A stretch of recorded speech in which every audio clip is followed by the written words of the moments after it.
Ben Jeffery, welcome to the show. I've been really excited to speak to you because I think this is a conversation that a lot of people would stray away from. It's quite a taboo topic, and that is porn and the impact on Gen Z men that it has.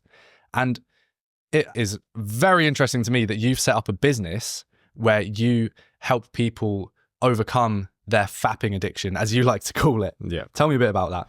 Yeah, I mean, it kind of just started kind of me wanting to go into the entrepreneurial route. I wanted to do something that, you know, where you want to provide value to the market, you have to have a certain skill. And that was probably one of the only things kind of in my early teens that I solved. So I knew I was kind of qualified to help people. And yeah, just did it I've been doing it for a long period of time. And yeah, helped a lot of guys. So what made you feel qualified to venture into that business specifically? Well, obviously initially I solved the issue myself, you know, like growing up, you know, as most guys do in their early years, they get introduced to that kind of adult kind of content, and didn't really realize it was having an effect on me till I hit about 16, where I started to notice. I was like, you know, I went from this really confident young guy, dare I say arrogant, like people would say, oh, you're so arrogant, to the polar opposite of just being timid, shy, awkward. And yeah, I thought that, you know, I knew there was something wrong. I didn't know what it was. So I started delving into the whole self-improvement world. How do I become more confident? How do I, you know, change myself? And I came across this thing called NoFap, and I thought, interesting, like never heard of this thing before. I watched this 6-minute long video, and then it was like a light bulb moment. I was like, oh my God, this is it. Like, this is the thing that has been plaguing me and causing me to feel like this, because it's the only thing that had changed growing up that could have caused this change in my whole personality. So at that point, I knew I had to make a change. And yeah, I just started literally from that day. And that was when I realized how hard of an addiction it is to overcome. But yeah, eventually solved it. You know, back and forth, took me a couple of years to really solve the issue. And then... What is NoFap for the people watching and listening that wouldn't even know what NoFap means? Yeah, so NoFap, I mean, if you really want to get into the specifics, it was this community that was made in like 2013 or something. Obviously, fap is like the sound effect of when you masturbate, right? So it's NoFap. Right. It's like basically saying quitting porn, essentially. Quitting masturbation. That's where it comes from. And the whole premise of it is that essentially watching adult videos, watching porn is damaging you. And masturbating is making you weaker. It's basically destroying you as a man. And by practicing this art of NoFap, you get a benefit from that. And is NoFap no porn, or is it no masturbation and no porn? Yeah, so I mean, again, the specifics, like NoFap would be not watching porn and masturbation. Okay, so you're not even allowed to masturbate without porn? Yeah, that would be... Essentially, yeah, that's correct. What do you think it is about porn and masturbation that made you timid from being such a confident guy? I mean, where do I start? It's one of them things that all guys know is bad. You don't have to be... Like, I think there was a study that showed that regardless of even people, like regardless of their religious beliefs, they feel a sense of shame after viewing adult content. So... That's really what's happening. You know, you're doing an act. It's taking you to quite a low state, like a low frequency, and then you're carrying that energy into your day-to-day life. Not only that, you're depleted essentially. Like, you know, we all kind of know, we've all heard of. Obviously, there's a whole NoFap movement, but there's also like semen retention. You know, so it's retaining that kind of vitality in you. So if you're always releasing that, you are losing like your essence. You're losing your vitality. So you don't have that same kind of energy and that kind of aura about yourself. So there's a kind of a whole spiritual side to it as well. But yeah, I mean, you don't need to be a genius to work out. You know, I think most guys know, like from an internal state, man, like they do the act and they feel low, they feel down. They don't feel like they want to go and conquer the world. They don't feel like they want to go out and meet a bunch of people. They just want to shut themselves down and probably give into more bad habits, you know, probably do more other things. And it's like this vicious cycle you get into. And a lot of guys stay in that cycle for a long time, you know, in their life. So to kind of answer your question there. It's interesting that you bring up the whole religion thing. And I think that's such a great insight that regardless of if you're Christian or if you're atheist or whatever your beliefs are, you have this inherent knowledge that what you're doing doesn't feel right and maybe isn't right. And I guess what I want to ask is, do you think that this major availability of porn in society now with social media, you know, you can't scroll 2 seconds on Twitter without seeing some girl advertising her OnlyFans with her baps out. Yeah, it's true. Do you think that hookup culture and the sort of modern dating scene has been affected badly by men having too much access to porn? Yeah, a lot of these guys that watch porn, they don't actually have a desire to go and meet women because they've spent all their energy and they're depleted, and their whole body doesn't really even have the drive to go out and meet a woman. You know, when you do semen retention or nofap, all of a sudden you have this desire to want to go out and meet women, or you even have where you didn't have the courage before. Now you do have the courage to go and talk to her. You know, I see a lot with my clients, like I see it time and time again. They'll do this, they'll finally succeed, they get like to 6 months. And then just suddenly that girl who never liked them suddenly does, or some girl comes into the picture and they jump on it straight away, you know? So I think it does affect dating. I also think too, we do live in a very hypersexualized society. I mean, look at, you know, I see these like events, boxing events and stuff, and it's promoted by OnlyFans. And I'm like, really, our society's really got to that point where it's so acceptable, you know, it's so like, okay that the OnlyFans is a sponsor, you know? It's like, to me, that blows my mind, you know, because I just think, what are we saying to our younger generation? Well, it's okay. This is just normal. Like, put that next to, I don't know, a drink company or something else. It's like, it's not making sense for me, you know? So I think we've deterred away from real life connection, you know, real deep like relationships, and we're more focused on pleasure seeking, right? So when it ties into hookup culture, it's like people are purely having sex just purely for the sake of gratifying one another rather than actually building a bond, which I think is in the long run kind of damaging, not just for society, but, you know, on a personal level. As a guy, I speak to a lot of guys that do, or maybe in the past had a phase where they slept with a lot of girls, and they'll tell me, oh, you know, like, yeah, okay, I got with her, but like I actually felt empty, or I felt like there was a void inside of me, which I find really interesting, you know? So it's a sign that there's something missing, you know? Yeah, and it's promoted as the way to go about things is online dating apps, and they're going to make you happy. But you see, I love quoting this stat that in 2018, the number of sexless men had tripled in the last decade, and that was pre-pandemic. So I can only imagine that, you know, 28% of men in 2018 hadn't had sex in the last year. Now it's probably up to half. It's half of the guys you see walking down the street haven't gotten laid in the last year. And I'm not saying that sex is the ultimate representation of success with women, but it shows that availability of men and women even talking to each other, because one thing leads to another, is decreasing in my eyes. Yeah, well, those men that aren't doing it, what are they doing? You know, are they sat there a monk, focused, building a business? Probably a very, very, very small proportion. Most of them probably are at home, pulling up whatever, Pornhub, OnlyFans, whatever, and that's where they're sort of satisfying themselves. So they don't really have an inclination to go and meet a girl because they're getting so much stimulation from, you know, all these different websites and whatever. So yeah.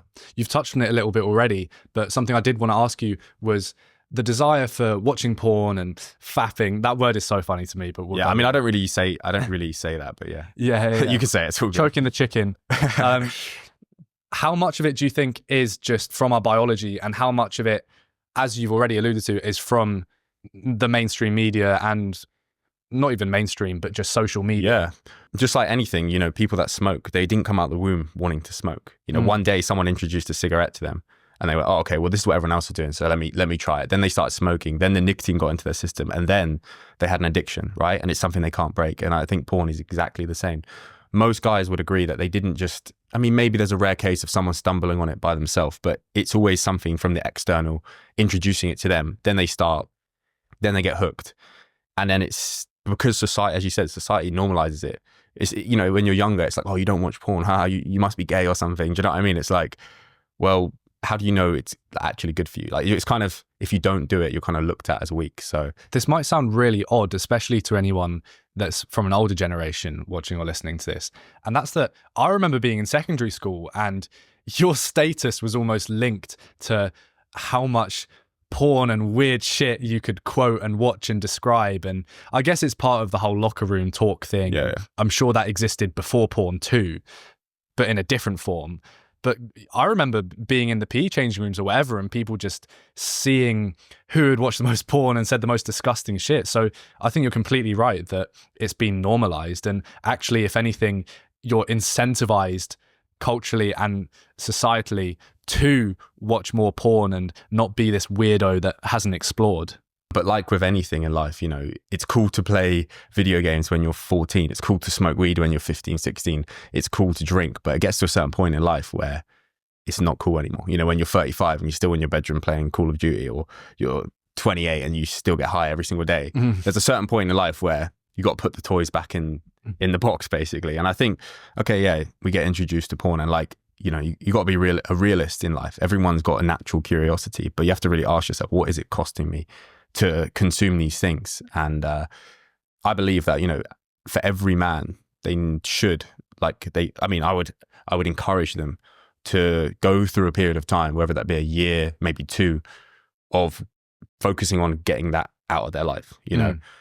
Because what you'll realize is once you do go through that 1-2 year phase or whatever it is, I mean, you can do it way faster, but if you want to do it on your own, for example, it's going to take some time, but you will get to a point where you realize you never even needed it in the first place. You kind of go full circle. You come back to when, before you were even introduced to it, you realize that, oh, I never needed this. Just the same way someone quits smoking. They realize, oh man, that was, yeah, I think a lot of people think that, oh, if I give this up, it's like an addiction I have to fight every single day. Like, no, not in the slightest. You know, once you give this up, it's not about like suppressing the desire, it's about transcending it. There's a difference. You actually become like a different person. And as a result, you no longer desire the need to watch porn, because that's just filling some kind of void in your life. You know, for a lot of guys, they're just looking at this stuff because it's pleasurable. You know, the saying is like, a man who has no purpose seeks his purpose through pleasure, right? So it's like, or it's just a form of coping. It's a way to kind of numb themselves out of their reality. Because, you know, talk about stats like watching adult content, the dopamine, it's like they say it's 150 picograms per deciliter of dopamine you're getting hit. Cocaine is like 450, but like the normal range is like anything between 0 and 30. Wow. So it's like, it is essentially a drug, you know, and that's a drug you can have on tap again and again and again. And like, if you can do that and you just keep pressing that button, essentially what happens is your dopamine receptors get overstimulated and they start to downregulate to basically accommodate all the dopamine that's coming in. And that then makes your life, everything gets downregulated. So all the basic stuff you enjoyed, like music and playing football or talking to a friend, all those things no longer stimulate. The only thing that does is the quote unquote drug, you know, that button. But when you give that up, obviously it gives your brain a chance to actually recover. And then all of a sudden you start to notice like things are more enjoyable again. You start to enjoy the little things. You start to enjoy conversations with people, or going for a walk, or playing music. You know what I mean? So yeah. And to thread the needle on that point of transcending yourself, what do you mean by that?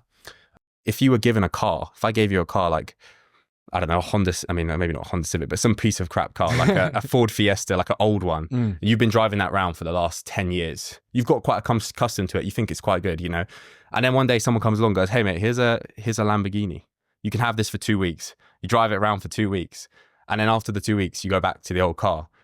Now you've had that experience of a Lamborghini. It's going to be so difficult to go back into that like crappy car. And you're always going to be thinking about that Lamborghini. But if you never even tasted it in the first place, you never really cared. Do you know what I mean? You never really cared to acquire it, if that makes sense. So like when you do this is what I encourage people to just give this a go, because when you do have that breakthrough, you do transcend that low state you're in. You get a taste of what it's like in that other state.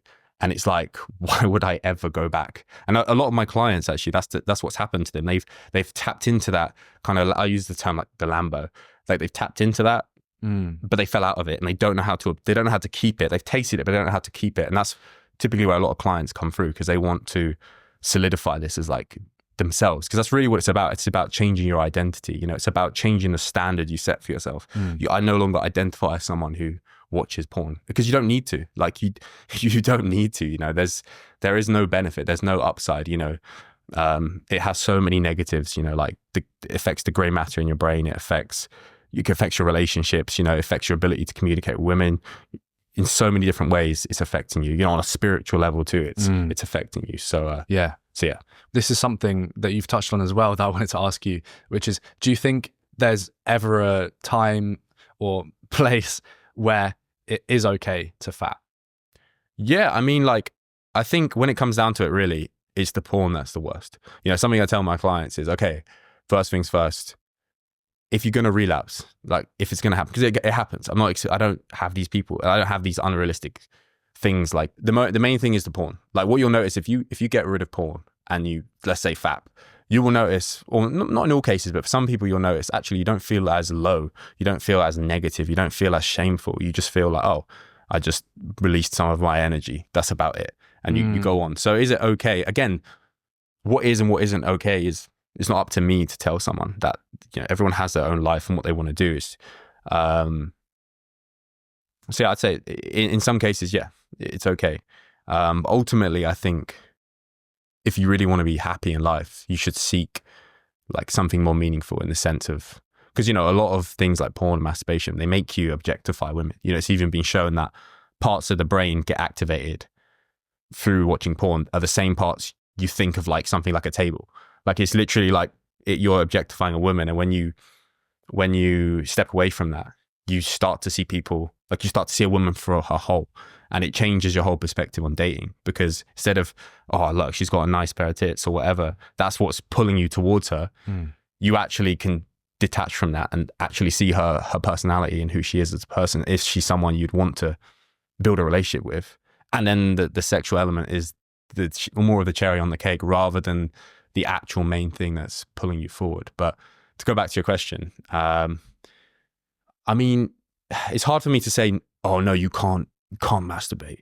It's not for me to say that for anyone. Do you know what I mean? But I would invite people to try eliminating it for a period of time and just to see what happens, you know. But you know, if you want, you can't guide a horse to what you can't make it drink. If you want to do it, do it. You know, let this be your point where you go and do that. But you know, for other people, they're quite, if they're happy, they're happy, you know? So I can't say anything against that. I've got this interesting theory and I want you to give your honest thoughts on it. And that's, you mentioned the shame attached to porn specifically compared to fapping. And I reckon porn is training men, because it's mostly men that watch porn, to almost cuck themselves, right? They're watching this other man fuck this hot girl, and they're getting turned on by that. And you can say, oh, but imagining it's me fucking her. But like when you're seeing some guy have sex with a woman and you're getting turned on by that, surely that's training you to not mind maybe the relationships that you have, the girlfriends you have, the wife that you have, to actually not mind as much if they go and have sex with other men. Yeah, I mean, quite possibly. I mean, you're right. It is a bizarre thing. Like, why would you want to watch another guy like sleep with a woman? You know, it is an interesting thing to say. Is that your theory then? You essentially feel that's my theory. I mean, yeah, like the whole open relationship, the whole, what they call it, polyamory. Yeah, that's a little bit more prevalent these days than it ever was. Yeah, from 2006, 4% of Americans said that they'd accept a polyamorous relationship. 2020, less than 15 years later, 17% said they'd accept it. So more than 4x in the space of 15 years. And I can only imagine what it is since the pandemic. Yeah, I mean, I think naturally there's like more kind of sexual liberation. So who knows, maybe those people always like that, and then all of a sudden it was more socially accepted, so now it's come to the surface. Or maybe your theory is right. Maybe it is the case of viewing this kind of content and it is affecting them in a certain type of way, or at least making them, it's kind of growing that part of them. Because I think a lot of, when it comes to porn as well, like you can go down it can get very dark very quickly, you know, and people, okay, maybe they're viewing just like normal stuff, but eventually it turns into some perverted thing, and that's where it gets into those territories of shame and those negative emotions. And I even looked up like that, you know, if you exposed to porn from a very young age before you're kind of developed mentally, it can actually cause like severe trauma, and it can lead into lots of different psychological issues in the future. So I think porn in most cases it's kind of messed up, and it is like it's kind of traumatizing you, whether you want to admit it or not. In a way, like a lot of the images you might see, you can probably kind of like go into your head from, you know, you can just see them, like they're sort of insinged into your mind. Whereas when you just watch TV, you don't really remember the things. So it's having a very intense effect on you. And like you said, you know, you're messing around with just your whole psychology, viewing these things. It can really open you up to some kind of dark forces, and it does tie into religion. I'm not a Christian. I'm not Muslim. I'm purely just, I do believe in God, but I'm not like of a specific religion. But what I've seen over the years and going down this path of kind of purifying my mind, purifying my spirit, like I've realized that it doesn't matter if you're Christian or whatever. It's a spiritual realm. I don't know if you're a spiritual person yourself, but like, yeah, I mean, I've just seen that. Yeah, the more you feed into that kind of that low frequency, the more it grows. The more you feed into that other side of yourself, the more it grows, you know? So there's another statistic too that said that people that watch porn are less likely to intervene if they witness some kind of sexual assault or some kind of rape, which is super fascinating. You know, it's like you think, well, potentially it's because their brain has seen so much of this stuff that there's like this desensitization where they don't feel like a duty to go and take care of the situation. I also think it ties into the whole modern masculinity crisis too. Like, how are you going to call yourself a man if you're constantly watching these type of videos? You know, like you don't even have, because I've been doing this for so long, and obviously because it's part of my business, I always used to be a bit like insecure mentioning it to girls or showing girls, but you'll be surprised, every single girl that's seen it, okay, some of them think it's a bit weird, but probably 80% of them, I see like this light in their eye where they're like, wait, what? Like, you're different. Like, because I think they just assume that it's so normal. Like, even when I did that street interview, they were all going, yeah, I don't mind if my boyfriend watches porn. I'm thinking, what? Like, really? Like, you don't mind him watching, like, other people sleep together? Like, if I caught my girlfriend watching porn, watching other men and getting off to it, I mean, if I was to ask you, if you saw your girl watching other people have sex, and that was, how would that make you feel? You'd probably be fuming. I don't know. You tell me. Depends if his dick's bigger than mine or not. I mean, that's one way of looking at it. No. But on a serious note, going back to what you said about people's kinks getting more perverted the more porn they watch. Mary Harrington has this great thing. It's the rules of pornodynamics, and it's a spoof of the rules of thermodynamics. And I think her second rule is called fap entropy. And it's the idea that whatever you start watching when you watch porn, it's only going to get worse and worse and worse. And that's super dangerous. Yeah, no, I would agree with that, honestly. Like, I think, you know, if I'm being completely honest, when I first started watching videos, yeah, it definitely kind of took a route where I was looking at myself thinking, like, what am I doing? Like, you know, is this really the person I want to be in my life, you know? And do I really need to have this thing? Like, what is the benefit of it? What is it satisfying? It's satisfying essentially the flesh, you know, it's satisfying your sexual urge, you know? It ties back to like the whole religion thing, like the flesh, the spirit, all these things. So yeah, I agree. And, you know, our society will be like, yeah, but that's freedom, you know, like that's what it's all about. But it's like, well, is it really freedom? Because if you always have to gratify a sensation you feel, are you truly free? Or are you a slave to your impulses? Yeah. And I think that is the reality. I think most people are a slave of, in our modern society, of anything instant gratification, you know, like, and yeah, it's just becoming more and more prevalent, I find. You touched on the modern masculinity crisis. What does masculinity mean to you? I think it's all to do with values, virtues. Like what? What values and virtues? Kind of like things like honor, integrity.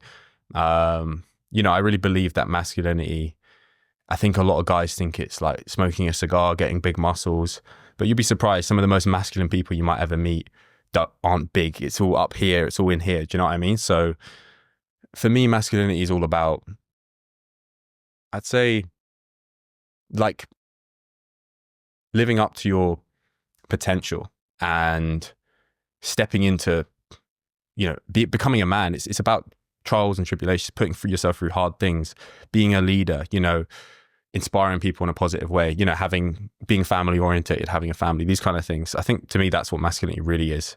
Being able to handle pressure, being able to push yourself, you know, being courageous, being bold, you know, not shying away from speaking up about things or telling the truth. Or like I said, when you see that woman getting attacked by some guy, going and doing something about it, that's what being a man is, you know, because men are, whether we want to admit it or not, because we can't say this these days, but we are in many ways superior to women. You know, if something was to happen as a court case and this woman saying, oh, he did this to me, 9 times out of 10, the judge is going to favor the woman because subconsciously they understand that she is in a way inferior to him, or at least on the physical plane, like in the physical level. Okay. Do you see what I'm saying? Not. I'm not talking like in general. I'm just saying. You mean in terms of strength and ability to like express dominance physically? Yeah, in that, and I'm just talking in that regard, being able to protect, all this whole like splitting the bill. Why would you split the bill on a date?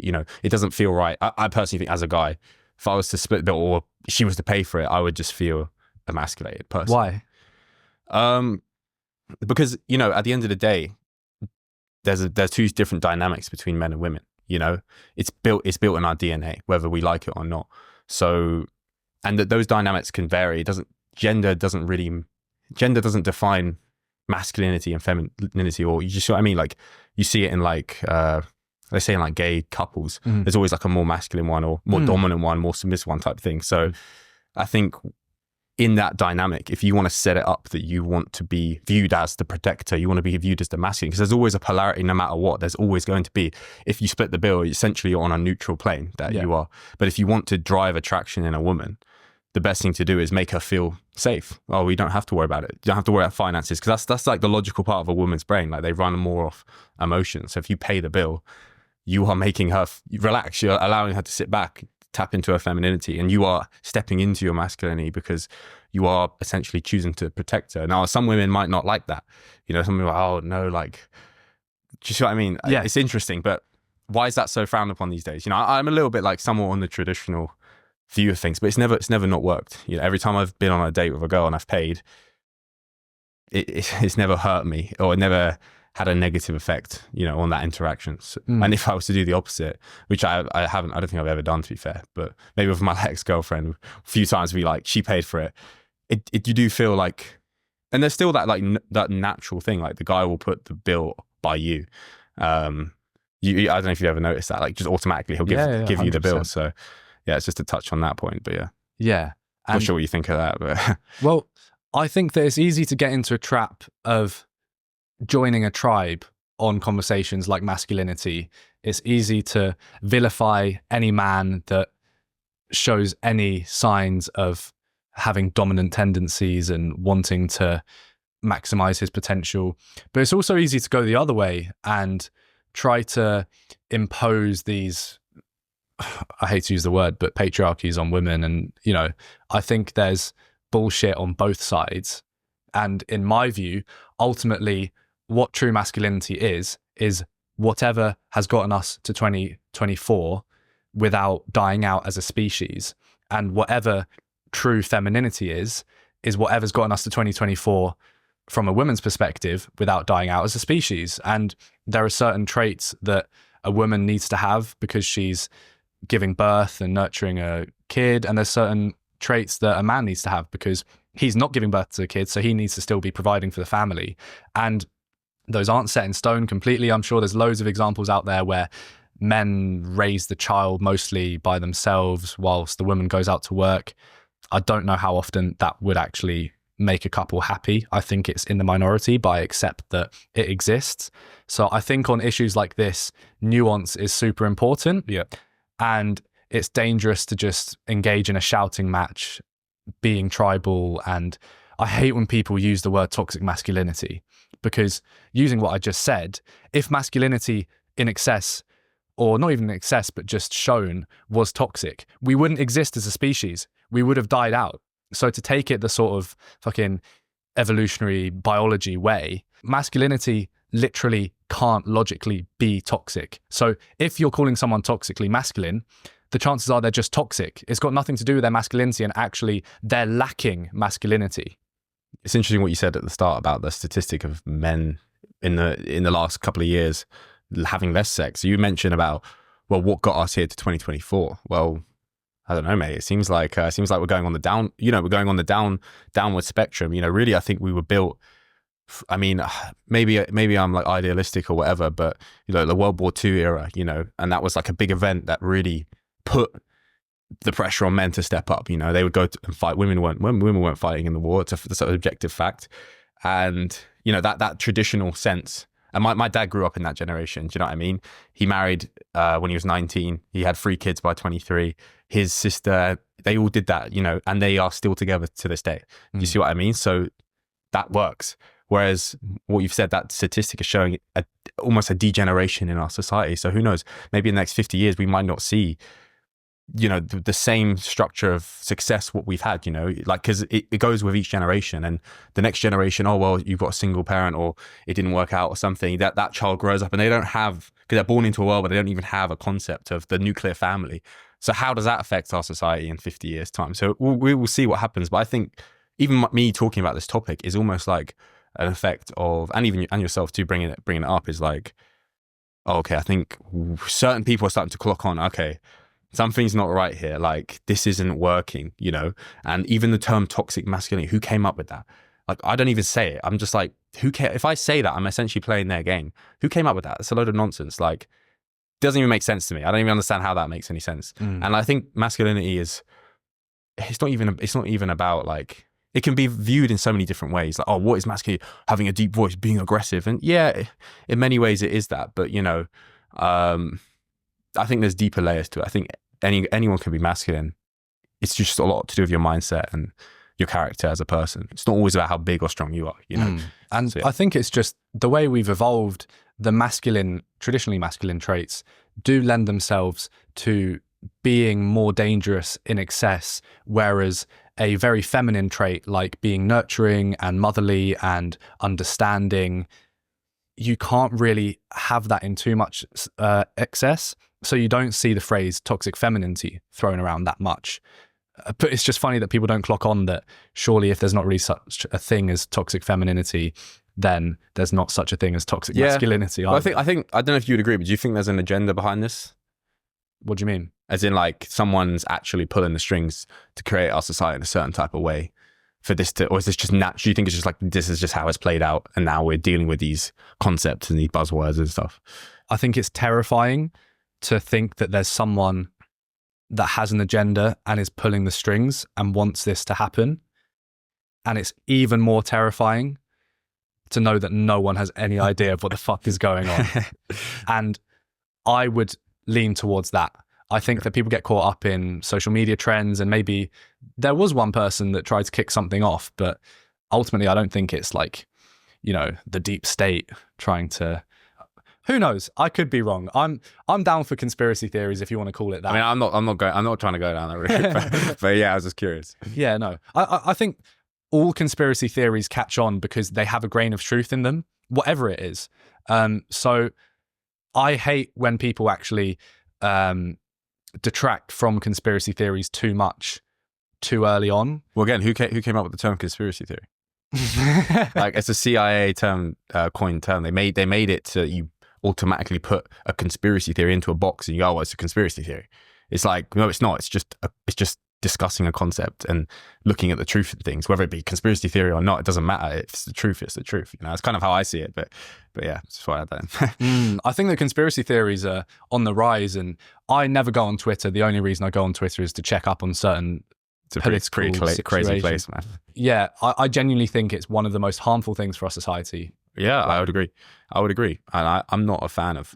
I do like the platform. This is a great platform, but in terms of what's being shown on it, it is very, I think, very harmful. Okay, I get that it's all about free speech and everything, but it's like that. It's like almost too free in the sense that you're being exposed to stuff, seeing things that can affect your kind of psyche and things like that. And I think it was really important that Elon Musk bought Twitter and enabled free speech, but there is that question of what happens when you have too much freedom of speech, and that's a complex issue that, frankly, I haven't thought enough about to really articulate a sufficient answer. But I think Twitter definitely lends itself to conspiracy theorists, and all social media platforms do, but it seems that they mostly lie on Twitter, these conspiracy theorists, and I put that down to the incentives at play. So what are you incentivized to do on Twitter? Is it a good result if you're tweeting into the abyss and getting 2 likes? No, you want to get as many likes as possible. And to do that, you have to come up with the most outrageous thing possible that divides the most people and gets the most engagement from people on the other side, the other tribe, the out group railing against you, and also people in your in group supporting you. So it would be so interesting to see some stats on the rise of conspiracy theories. I'm sure they've increased bloody tenfold since the pandemic and the rise of social media since sort of 2012. But I think conspiracy theorists actually a lot of the time are narcissists that think they know best, because by definition, a conspiracy theory goes against the common perception of something. And you have to have some balls to do that, and also some self-confidence to think you're right and all these people are wrong. So I don't think it gets talked about enough that a lot of the time conspiracy theorists are maybe slightly narcissistic and think they know best, and you know, there's a secret new world order at play. Like, I think a lot of the time it can just be put down to people wanting attention and you know, believing too much in themselves. I don't know what you think to that. I think there's a lot of stuff out there. It can go in every single direction. It can go this way, it can go that way. Really, I like to see myself someone who looks for the truth in things, unbiased, emotionless. I don't care what it is. I just want to know what the truth is. If I can't tell you for sure, I think this is this because of X, Y, and Z. Here's my argument. I know I can argue for you and I can argue for myself. Then, quite frankly, like, I'm not too concerned about it. Do you know what I mean? So, and I think you're right. Yeah, I think there's an element of kind of narcissism. Like, I know something you don't, and it's like an ego thing. Yeah, I think there's some truth to that. And who knows? Maybe there is a new world order. Maybe there isn't. You know, but at the end of the day, regardless, your life. I think as a lot of people, like, they're looking at conspiracy, is like, yeah, but look at your life, mate. Like, maybe you need to just focus on getting some money coming in, fixing your health, and making yourself happy, because sometimes it's that escape. Oh, well, look, the world is against us. The new world order, like, what's the point? It's like, It's a cope. yeah, it can be. It can be. And I'm not dismissing any of their arguments. I think by all means, question everything, you know, get to the bottom of things. But at the same time, it's like, even if you know everything, how does it change your life in any way? You know, it's like, because I've gone down the rabbit hole and I've realized that, okay, it's great, but it still doesn't make me any different from the guy sat next to me. Yeah, we're all here doing the same thing. We're trying to basically just, we all have a certain, I believe everyone has a certain kind of purpose in life they have to accomplish, or, you know, things they should strive for. And there's going to be a lot of things that pull you away from that. You just want to focus on trying to keep on the right path. It scares me that there's so many things that get labeled as the truth. And I believe you wholeheartedly when you say that. I can see it in your eye that you want to pursue the truth. But I think there are a lot of bad actors online that make the problem even worse by saying this is the truth when it's not. Like, Or it's their truth. This is my truth. Yes. I hear that a lot. And that's a very liberal thing to do. 100%. But I think it goes both ways. I think what I've seen is the rise of the right actually labeling things as the truth when it's just their perspective on something. And that's concerning. And it's worse than them just saying, this is my opinion. We've gone away from that. Nothing can be your opinion anymore. It's always your truth on both sides. I think there's snowflakes on both sides. And that's why joining a tribe is dangerous, because ultimately, do you know what a purity spiral is? No, I don't. So a purity spiral is when you are in an in-group and you need to keep on doing things to prove your loyalty to that in-group. So Like a cult. Exactly. Right, It's like a cult. And you need to keep on showing your loyalty to the tribe by saying more and more outrageous things and virtue signaling against the out-group. So you keep on spiraling more and more. And I think that's what leads to this polarity and this separation and division. It's all these. You know, I think it's just noise to just keep you spiraling and going nowhere. What do you mean? Well, all that stuff, like, what does it actually do? Like, it's nothing. Exactly. So this is just a distraction. Do you not think? Like, completely. I think we've been distracted as a society from the real issues like the ones we're talking about today. And that noise might gain you loyalty in the in-group. But I hate it that there's this real cynical nature of humans nowadays of bonding over the hatred of an out-group rather than the love of something within the in-group. And it's classic. It's us and them. mm-hmm. Whereas I think we really need to get back. And again, I'm not even old enough to say we need to get back to, but from what I've seen, there were more clubs and activities, and even, you know, the death of religion, you had that mutual love over Jesus or whatever it is. And that's super powerful. And bonding over an in-group means that you can actually contribute things to the world rather than just cancelling out what you don't like. You know, it's zero-sum game. Yeah, I think all the COVID period as well, a lot of people growing up in that the key point in their life, they were kind of shut away on social media. And, you know, TikTok came out kind of in 2020. And when I kind of got a big following on TikTok. Well, at the time, it was quite big, but now it's like a whole different ball game. You know, it's like kind of what you said, who can do the most crazy thing? And some person just standing there putting elastic bands on a watermelon, waiting for it to explode. It's like, bro, like, what are you doing? Like, that's your life, bro. That's your precious life. You're not going to have it forever. You spend it for what? For views and likes, you know? Everyone's kind of like priority is kind of so like blurry, you know? And I think people have lost a sense of meaning, you know what I mean? That's why they turn to these things, because it's kind of a cope in a way, you know, because they're not happy with their life. So they rather just tear. Yeah, there's like two types of people: someone who builds their tower the tallest, or someone who just focuses on tearing everyone else's tower down. There's a lot of those people in our society because they're fundamentally not happy with who they are. Do you know what I mean? So, and in the process of tearing other people's towers down, they haven't added any blocks to their own. They've just made sure that everyone stays at ground level. Yeah, definitely. Yeah, I have this idea about Mr. Beast and how recently he's been cancelled like that. He's just gone. And from what I've seen, I might be biased, confirmation bias to confirm what I'm thinking, but I didn't really see any existence of fans backing him up and saying, no, he hasn't done anything wrong, it's someone else in his crew. And I put that down to this rise, as you mentioned, of things that don't have substance and putting elastic bands on a watermelon. Like, he's the perfect example of that. Like, it has no real deeper meaning what he's doing. It's like quick entertainment. Yeah. Is that what you mean? It's pandering to keeping these people on that hedonic treadmill of stimulating their dopamine, and they get their fix like you would with McDonald's. It's instant, fast food, feels great, and you want to come back for your next fix.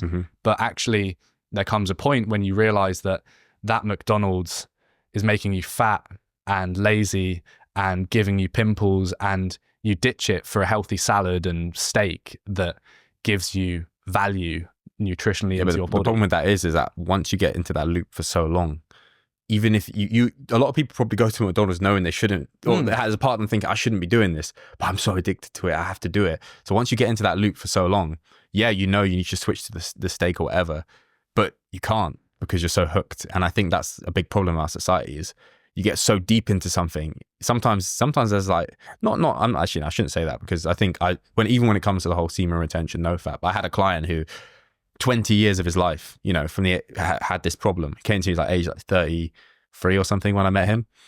6 months, it's gone. Like, he solved it in 6 months. And I've never seen in my life, he had, like, when I first met him, he had black lines coming down his eyes like that. 6 months later, he had beaming clear eyes. Like, he told me, you know, he's starting a new company. He used to be kind of like, he would let the workers he had kind of get one up over him or kind of walk all over him. He said that's just suddenly changed. He's just able to tell them what to do. He's more masculine, he's more sure of himself. You know, it's like, it's interesting, and it's hard to kind of, well, Ben, where's your scientific study to back this up? I'm sorry, science hasn't quite caught up. You know, where's the scientific study to prove that the human body has a soul? Where's the scientific study or like, how can you feel the air hitting your hand when the wind blows? You can't see it, but how do you know? Do you see what I mean? Like, there's so many of these things that get kind of dismissed because it's like you can't necessarily see it, if that makes sense. So don't really know where I was going with that, but yeah. No, it's a great point, and you know, I think there probably is a lot of science backing up the point that you're making, but people just don't want to see it because it's inconvenient. They want to stay in their little world, basically. Of course, it's, you know, status quo bias. You don't want to change, and it takes more activation energy to change from what you're doing. And, you know, it takes a strong person to make a change in their life. And I've had a lot of things that have taken a long time, and I'm too young to even have thought about loads of things introspectively. I'm sure in 2 years I'll look back on me now and realize, oh my God. But how old are you, brother? 19. You're 19? Wow. I thought you were older, man. I thought you saw it in my bio. No? No, I must have missed that. Sorry. Well, I'm glad we could share that. Well, you're very wise for a 19-year-old. Thank you. And, you know, I try not to be wise, but I try to take in information from people that I trust. And I've been very privileged in terms of the opportunities I've had. I produced a podcast for 3 years and met a bunch of the top people in this game. And to me, it actually takes gratitude to start this podcast up and give back that wisdom, not from me, but from what I've soaked in and absorbed like a sponge from sort of osmosis, just being connected to these people for years and taking in all this wisdom from them. I almost feel a bit of a duty to bestow that on people my age, because I do see it trending in a bad direction. And I think it's going to take conversations like this to change that. You mentioned that earlier, that you think things specifically about relationships and sex are trending in a bad direction. If you don't mind, share as much or as little as you want, but what have been some of your experiences with dating and hookups? Yeah, I mean, to be completely honest, I try to avoid hookup culture as much as possible. Like, and I put my hands up and say I'm not a perfect man by any means. I don't think anyone is, but I definitely clocked on to the negative effects of having a lot of sex with a lot of people. You know, even past relationships. One of my girlfriends, or ex-girlfriend, you know, she, not to throw under the bus or anything, but like, yeah, her past really affected me. Like, it really had a traumatic effect on me, especially because I'd gone down this kind of path of, and I thought I'd be all right. You know, I thought, oh, I can get over this, but it just would like eat away at me. And I kind of humbled me in a sense where I thought, okay, you can seek pleasure, but everything has a cost. Everything has a price to pay. You know, for every action, there's an equal opposite reaction. Do you know what I mean? So if you go down that path, it can be dangerous. It can destroy you, you know. Not in all cases. Some people might go out and, you know, they're quite open sexually, whatever, and they don't have any, it's not a problem. Do you know what I mean?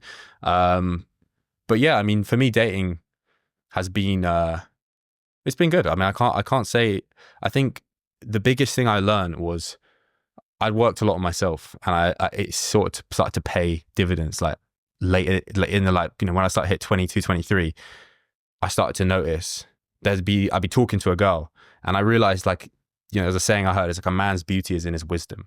You know, okay, great, you can be good looking, whatever. That's going to get you in the door. Brilliant. And that's mainly what most people focus on these days. They want to look good. They want to look smacks. They want to do this stuff. That's great. It's going to get you in the door. It'll get you in the door, but is it going to keep the woman by your side? And it's like, what I realize is women would talk to me. Once they've talked to me after a period of time, they'd see, oh, this guy's actually got something different about him. He's got his own opinions. He sees the world in his own way.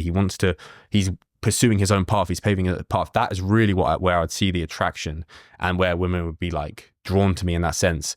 And it wasn't so much that cheap kind of like, I want to sleep with you. It's more of like oh wow, I actually see potential with this guy. Like he could be, I want him to be a part of my life because he actually brings value. And I think that's where we go missing, and like, we're so focused on the superficial. It's like, you just need to build your character as a person. That's really what's going to get you the best results, I think, with women personally. It's a bit of a tangent, but it links into this idea of everything being superficial. I'd say that we live in an addiction economy, and you even see this with the way brands advertise to us. You know, you've got all these colorful vapes that include cartridges that need refilling, and you've got all these businesses moving to subscription models to keep you hooked. And the average American household spends $237 a month on subscriptions, but more than 50% of them couldn't afford an $1,000 emergency if it hit them.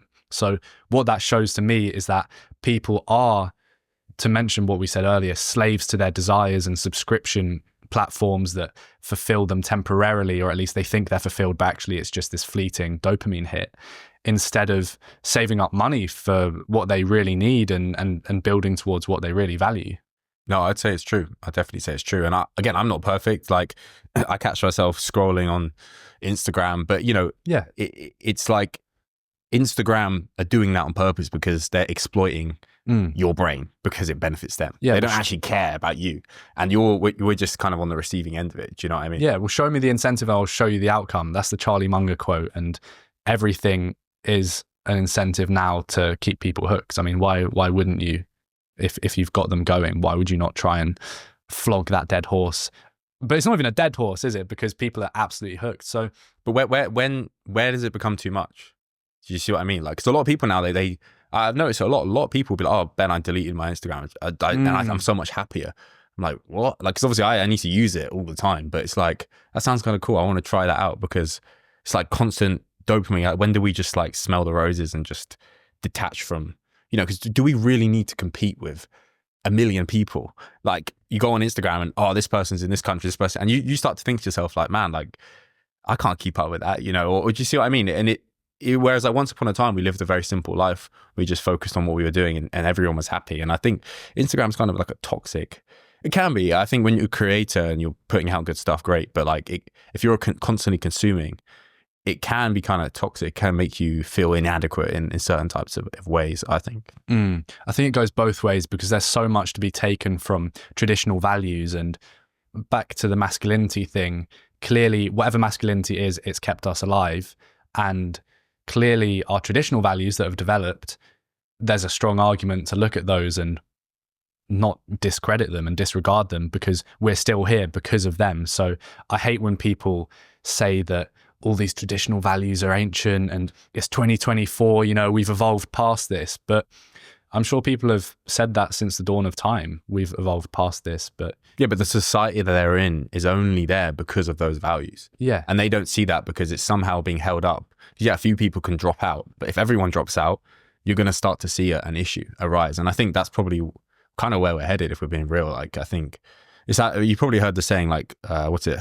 Hard times make strong men make good times make weak men make bad times. It's like that cycle that just keeps going in a circle. Who knows? Maybe we're in that kind of the weak men make bad times kind of era. Who knows? Well, all the evidence is there to suggest that. And that makes perfect sense to me. I think a lot of things can be overstated. Like everyone tries to attribute the Pareto principle to everything, like 80%, 20% rule. But again, there's an element of truth to But the thing is, like, when there's not a problem, you don't put any attention to it. It's completely out of your awareness. So the fact that we're even having this conversation right now means that there must be a problem. Otherwise, we would be out just having a great time.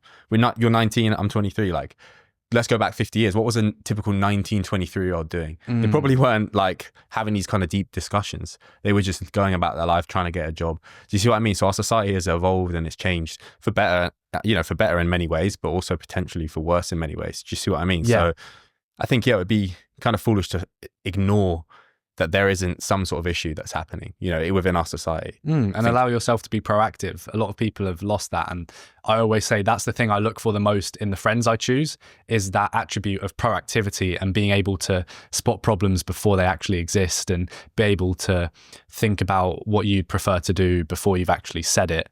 And I think, again, it's so easy to say, we've lost this, blah, blah, blah. But from what I see, a lot of people lack that. And rather than being proactive, they're paralyzed. They don't want to make any decision. You've talked a lot about being spiritual and you've alluded to it throughout this conversation. How do you feel the death of religion and maybe specifically Christianity, because that was the dominant religion and still is in the UK? How do you think that's impacted maybe specifically young men and dating culture? Yeah, it's a good question. Well, I was not born in a religious household at all. Like there wasn't pretty much atheist, my family. Do you know what I mean? So I developed kind of this spiritual side just like naturally through like looking at the world and realizing, oh, there's actually like benefits to it. I do think the whole kind of Christianity approach of no sex before marriage, I think the premise of it is good. Do you see what I mean? I think the whole idea of what it's trying to accomplish, although from the outside it looks like a trap and I want to be free, but really it's kind of like when you grow up, it's like your parents, you want to go and do the thing, but your parents say no because they know what's best for you. I think in many ways that can still have its own place in our society.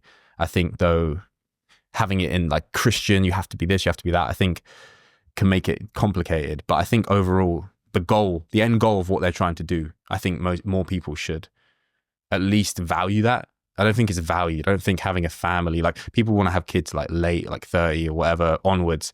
Whereas like, I don't know, I think that can be a bit too late. But in terms of Christianity, I mean, it's interesting. Like, I don't know, because it's not something I've really kept an eye on. If anything, I think Christianity is I see a bit of a resurgence. At least on social media, a lot of people are turning to Christ and things of this nature because maybe they're looking for that kind of security or that kind of those value systems or that community. They're looking for something. They want something to kind of guide them. Because otherwise, what else do they have? What, just the Western society? Well, it's like you said, it's pure pleasure seeking. It's hedonistic, and it, you know, like people like Andrew Tate preaching like, oh, Bugatti this, watch that. It's like, well, what happens when they bring out the next Bugatti, which is even better? You know, then you have that's the top, and where does it end? You could keep adding layers to it forever. Does it actually make you happy? You know, and that's, I think, what everyone's really looking for. They're looking for, well, happiness or fulfillment or like something deeper. You know, a deeper connection. Like, but yeah, to go back to your question, because I did stray away a bit, but yeah, I don't know. It's a difficult one for me to answer, because I haven't, like I said, I'm not, I've never even been to church. Like, I've never been to church. You know, I know a lot about the Bible. I know lots of verses. I have an understanding of the faith. Yeah. As do I, things to do with Islam. But I've never been someone who's like, I want to be a part of a religion. I always liked being kind of free from a spiritual perspective. Because and you see that's the trend in our age group. And actually, I'd push back that Christianity has increased, because all the stats are showing that it hasn't. And on the 2021 census in the UK, it was the box that people ticked that decreased the most since the last status was Christianity in the UK. And I would suspect that a lot of the public figures that you see and intellectuals are becoming Christian in larger numbers, but there's also a degree of political point scoring in that.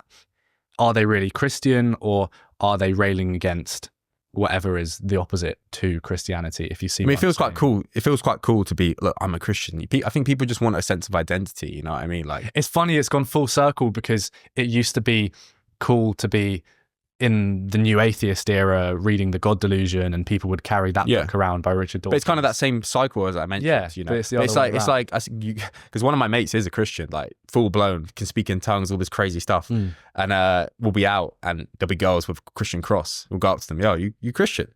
No, I'm just wearing it because it looks cool. It's like, oh, okay, interesting. So there is something going on where it's kind of a fashionable thing, or people like the idea of being a part of something. Do you know what I mean? And having this figure that they look up to. And I'm not dismissing the faith by any means with what I'm saying. I'm just saying there is definitely a somewhat of a resurgence in a sense, like it's on people's minds, you know, whereas like you said, maybe 30 years ago, because there was so much like structure within religion in society, if you felt more of a rebel by going against it, whereas now our society is so quote unquote degenerate or satanic, if you want to go that far, you feel more like a rebel going back. Do you see what I mean? So like, it's this cycle that probably will go on throughout history. Who knows?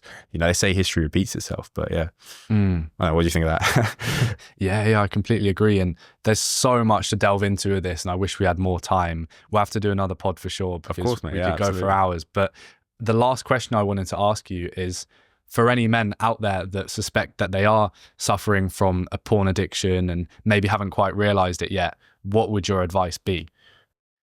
If you haven't realized it, you'll know. I think you'll know. Honestly, I'm not here to tell people what to do.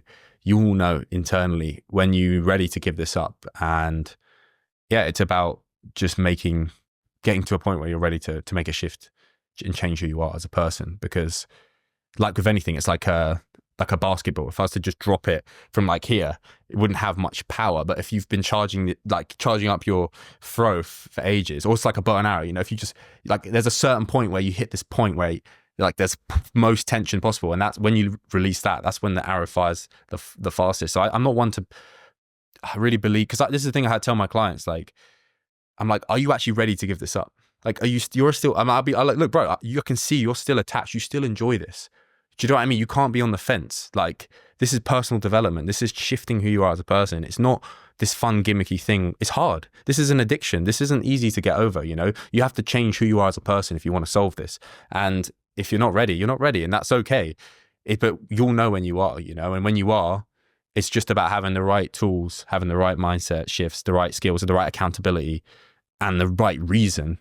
And it's very, very easy to overcome. You'd be very surprised. It's something I've been doing for a long time. You know what I mean? I'm very confident in my ability to help people. I had a client yesterday, which was cool, because I was thinking about this podcast, and he said, Ben, you know, you're a life changer. And I mean, when I first spoke to him, the guy he is now, it's like night and day difference, you know? So I do believe in what I do, like, passionately. And I think if you think that watching porn is serving you more than kind of what I'm kind of inviting you to try, you're very sadly mistaken, because there's a big shift you can have in your life from a spiritual, physical, everything, if you just go down this path. So yeah, that's what I'd say. Ben Jeffery, thanks for coming on the show. Where can people find you if they want to see more of your stuff? Instagram, Ben L. Jeffery, YouTube, my full name, Benjamin Jeffery. What else? TikTok, Ben L. Jeffery as well. Yeah, that's where I'm at. Thank you. And thank you very much for having me. I appreciate it. Yeah, thanks for coming on, man. I appreciate you.